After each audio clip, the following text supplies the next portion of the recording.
दोस्तों, जो पुरुष अपनी पत्नी की इन 4 चीजों पर हर समय नजर बनाकर रखता है तो वह पुरुष अपनी जिंदगी में कभी दुखी नहीं रहता। नमस्कार दोस्तों, स्वागत है आप सभी का हमारे धार्मिक चैनल 18 ही पुराणों पर। दोस्तों, आज की यह वीडियो आपके लिए बहुत ही ज्ञानवर्धक और महत्वपूर्ण होने वाली है। आज की इस वीडियो में आप जानेंगे कि पति को अपनी पत्नी की किन चीजों को हमेशा देखता रहना चाहिए जिससे उसे कभी पछताना ना पड़े और अपनी जिंदगी में कभी दुखी ना होना पड़े। दोस्तों, आपसे निवेदन है कि वीडियो को पूरा जरूर देखें। तो दोस्तों, आपका ज्यादा समय न लेते हुए कहानी को शुरू करते हैं। प्रिय बंधुओं, बहुत समय पहले की बात है। किसी नगर में विक्रांत नाम का एक सेठ रहता था।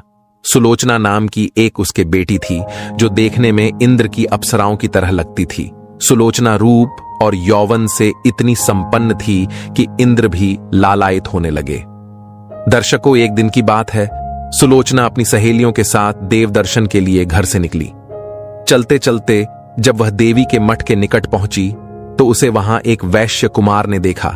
वह वैश्य कुमार उसकी मोहिनी सूरत पर मोहित हो गया और वह उसे काफी देर तक निहारता रहा और सोचने लगा कि ऐसी सुंदर कन्या यदि मुझे मिल जाए तो मेरा जीवन धन्य हो जाएगा।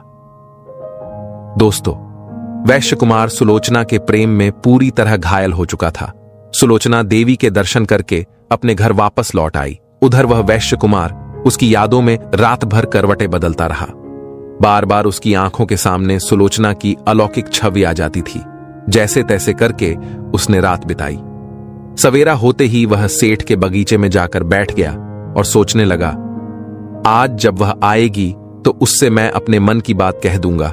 प्रिय दर्शकों, संयोग से उस दिन सुलोचना अपने बगीचे में टहलने के लिए गई और उसकी सहेलियां पीछे रह गईं। मौका पाकर वह वैश्य कुमार सुलोचना के पास गया और बोला, हे चंद्रबंदनी, जब से मैंने तुम्हें देखा है तब से मेरी रातों की नींद, सारा सुख चैन नष्ट हो गया है। मैं तुम्हारे बिना इस संसार में जीना नहीं चाहता।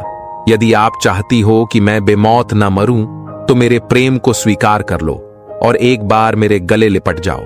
प्रिय दर्शकों, उस वैश्य कुमार की बात सुनकर सुलोचना कहने लगी, हे युवक, मेरे पिता ने मेरा विवाह कही और पक्का कर दिया है और थोड़े ही दिनों में मैं उसकी पत्नी बनने वाली हूं। इसलिए आप मेरी आस छोड़कर चले जाइए।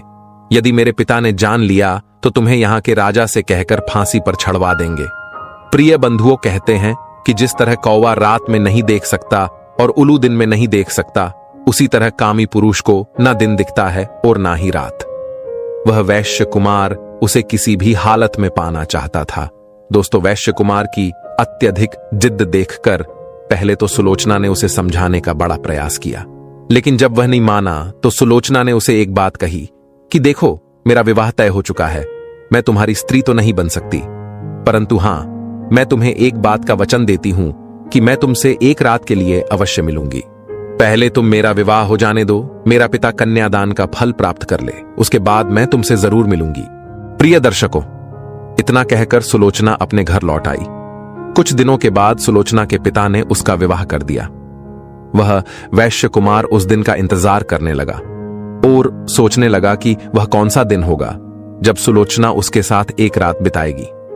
दर्शकों, जब इधर कई दिन बीत गए पर सुलोचना अपने ससुराल से लौटकर नहीं आई तो वैश्य कुमार सोचने लगा कि कहीं ऐसा तो नहीं कि वह मुझसे उस दिन का झूठा वादा करके चली गई।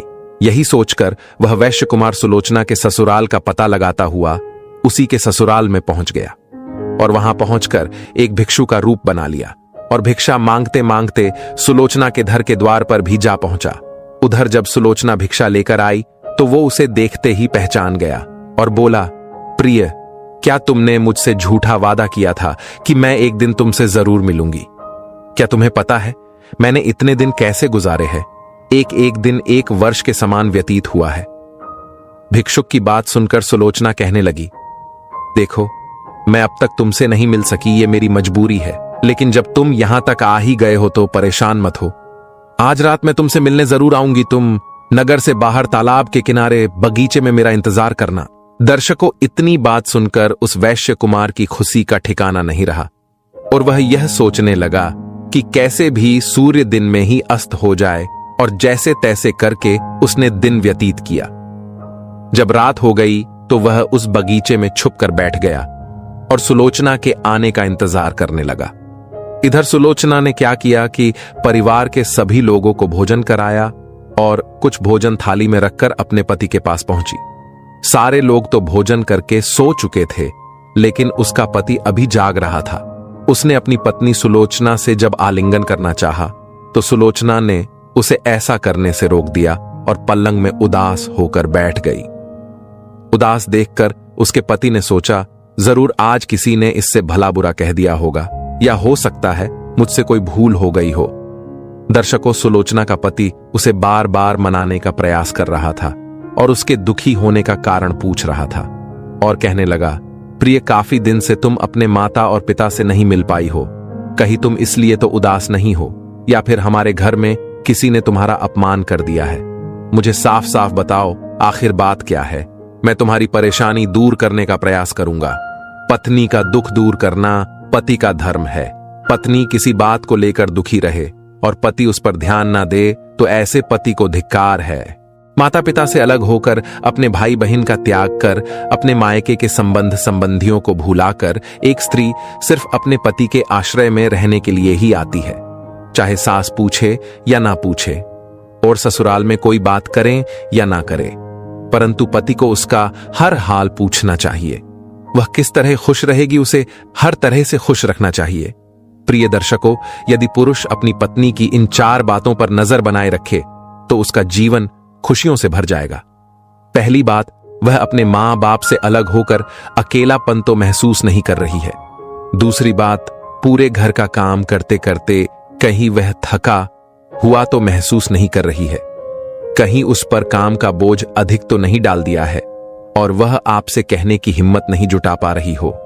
वह आपसे ना भी कहे तो उसकी समस्या को समझकर पति को चाहिए कि उसका काम कम करने का प्रयास करे। तीसरी बात, घर परिवार में कोई उसे व्यर्थ परेशान तो नहीं कर रहा है, कोई उसे अपशब्दों का प्रयोग तो नहीं कर रहा है जिससे वह अपने आप को अपमानित महसूस कर रही हो। चौथी बात, कहीं घर में रहते रहते वो बोर तो नहीं हो रही हैं। यदि ऐसा है तो पति उसे अपने साथ बाहर घुमाने ले जा सकता है। कई बार पत्नियों की यह आदत होती है कि वह छोटी मोटी बीमारी को छुपा लेती है। पति का धन खर्च न हो जाए इसलिए वे अपने कष्ट को सहन कर लेती हैं, पति से कहती नहीं। तो पति को चाहिए कि उनके स्वास्थ्य को लेकर हर समय सक्रिय रहे। इसके विपरीत पति को इन बातों पर भी नजर रखनी चाहिए कि किसी गलत संगत से उसकी पत्नी का चरित्र तो नहीं बिगड़ रहा है और उसकी गैर मौजूदगी में उसकी पत्नी अकेली बाहर तो नहीं घूमने जाती है, पड़ोसियों के घर अधिक उठना बैठना तो नहीं है। कई बार हमारी लापरवाही उनके चरित्र को बिगाड़ देती है। कहते हैं, अन्य पुरुषों के साथ रहना, उठना बैठना, सामने होकर अधिक बातचीत करना और हद से ज्यादा स्वतंत्र छोड़ देना, दूसरे के घर में निवास करने देना, ये सब नारियों के लिए दोष बताए हैं। पत्नी को इन सब से दूर रखना ही उचित है। शुक्र नीति कहती है कि एक समझदार और सुशील स्त्री घर पर यदि पति, पिता, पुत्र आदि को ही समय देना चाहिए और घर के कार्यों के अलावा अन्य कार्यों में ज्यादा समय नहीं देना चाहिए। हंसी मजाक करने वाले पति के मित्र से भी व्यर्थ मुंह नहीं लगना चाहिए और किसी अन्य पुरुष के साथ बैठना और अत्यधिक हंसी मजाक करना कुलीन स्त्रियों के चरित्र को बिगाड़ने का काम करती हैं। दुष्ट पुरुषों के साथ बैठकर हंसी मजाक करना स्त्रियों के लिए उचित नहीं है, क्योंकि कहते हैं आजाद स्त्रियों को निडरता एकांत में बुरे आचरण के लिए सफल हो जाती हैं। उत्तम स्त्रियां ऐसा नहीं करती और इसलिए उनका चरित्र नहीं बिगड़ता और उनकी समाज में निंदा भी नहीं होती। प्रिय दर्शकों, सुलोचना के उदास होने का कारण जब उसके पति ने पूछा तो वह कहने लगी, हे प्रियतम, तुमसे बढ़कर मेरे लिए इस संसार में कोई नहीं है, लेकिन आज मैं तुमसे एक बात कहना चाहती हूं, यदि मेरी गलती को क्षमा कर दो तो। पति बोला, हां प्रिय, मैं तुम्हारी किसी भी गलती को क्षमा कर दूंगा, तुम बोलो तो सही। दर्शकों, तब सुलोचना बड़े ही दुख और शर्म के साथ अपने पति को बताती है कि हमारी शादी से पहले की बात है। एक वैश्य कुमार मेरी सुंदरता पर मोहित हो गया था और कई दिनों तक उसने मेरा पीछा किया। एक दिन वो मेरे बगीचे में आया और बोला कि यदि तुमने मुझसे विवाह नहीं किया तो मैं तुम्हारी आंखों के सामने अपने प्राण त्याग दूंगा। मैं उसके मरने की खबर सुनकर भयभीत हो गई और मैंने उसे बताया कि मेरा विवाह तय हो गया है और मैं अब किसी अन्य पुरुष को स्वीकार नहीं कर सकती। लेकिन वह किसी भी तरह से समझने को तैयार नहीं था। तब मैंने उससे एक वादा किया कि मैं जीवन भर तो नहीं पर एक रात के लिए उसकी पत्नी जरूर बनूंगी। वो मेरी इस बात पर मान गया और तब से लेकर अब तक मैं अपना वचन नहीं निभा पाई और मैं उससे मिलने नहीं जा पाई। वह इंतजार करता करता वह हमारे घर के दरवाजे तक आ गया। मैंने आज रात उसके पास जाने का वादा किया है, इसलिए आप मुझे आज्ञा दें तो मैं अपना वचन निभा सकूं। प्रिय दर्शकों, पत्नी की ऐसी बातें सुनकर पति की सांसें थम गईं। और सच बात है, कोई भी पति अपनी स्त्री को दूसरे पुरुष के साथ देखना नहीं चाहेगा। सुलोचना का पति भी बड़ा अचरज में पड़ा था और वह काफी देर तक विचार करता रहा कि ऐसी स्त्री को धिक्कार है जो पति के रहते किसी पर पुरुष की इच्छा रखती हो। काफी देर सोच विचार करने के बाद उसने अपनी पत्नी को उसके पास जाने की आज्ञा दे दी। पति की अनुमति मिलते ही सुलोचना भोजन की थाली लेकर वैश्य कुमार से मिलने के लिए चल दी। घोर अंधेरा था। रात्रि में वह उस बाग की ओर चली जा रही थी। तभी रास्ते में एक चोर चोरी करने के लिए जा रहा था। सुलोचना को देखकर चोर ने उसका रास्ता रोक लिया और बोला, तुम कौन हो और रात के अंधेरे में किससे मिलने जा रही हो? दर्शकों, तब सुलोचना डरते हुए कहने लगी, देखो मेरा रास्ता छोड़ दो, मैं किसी जरूरी काम से बाग में जा रही हूं। चोर बोला, शायद तुम यह नहीं जानती कि मैं एक चोर हूं और हाथ में आए धन को कैसे छोड़ दूं। सुलोचना ने कहा, देखो तुम मेरे सारे गहने ले लो, मगर मुझे अपना वचन निभा लेने दो। चोर ने पूछा, कैसा वचन? तब सुलोचना ने उसे पूरी कहानी सुनाई। चोर उसकी कहानी सुनकर दंग रह गया और बोला कि बड़ी सत्यवती हो जो अपना वचन निभाने के लिए अपने पति की आज्ञा लेकर आई है। प्रिय दर्शकों, चोर चोरी करना भूल गया और वह भी उसे भोगने की इच्छा जताने लगा। सुलोचना ने कहा, ठीक है, पहले मैं उससे मिल आऊं, लौटकर मैं तुम्हारे पास जरूर आऊंगी। चोर ने सोचा इतनी वचन की पक्की है तो लौटकर जरूर आएगी, और चोर उसी स्थान पर उसका इंतजार करने लगा। इधर क्या हुआ कि सुलोचना उस वैश्य कुमार के पास पहुंची और उसे भोजन कराया। वैश्य कुमार ने देखा कि सुलोचना इतनी रात गई अपने वचन निभाने के लिए मेरे पास आई है, तो उसकी ईमानदारी से बड़ा प्रश्न हुआ और उसकी सोच बदल चुकी थी। उसने कहा, हे सुलोचना, वैसे तो मैं तुझे जान से ज्यादा चाहता हूं, पर तुम एक दूसरे पुरुष की पत्नी बन चुकी हो, इसलिए उसने तुम पर विश्वास करके मुझसे मिलने के लिए भेज दिया। मैं उसके त्याग से समझ सकता हूं कि वह तुम्हें कितना चाहता है, जो तुम्हारी खुशी के लिए वो राजी हो गया। एक पति के लिए सबसे बुरा दिन होता है जब उसकी स्त्री किसी और पुरुष से मिलने जाए। मैं उसके विश्वास और प्रेम की ओर तुम्हारे वचन की बलि नहीं चढ़ा सकता। जाओ, तुम अपने पति के पास लौट जाओ। इतना कहकर वैश्य कुमार ने सुलोचना को वापस लौटा दिया।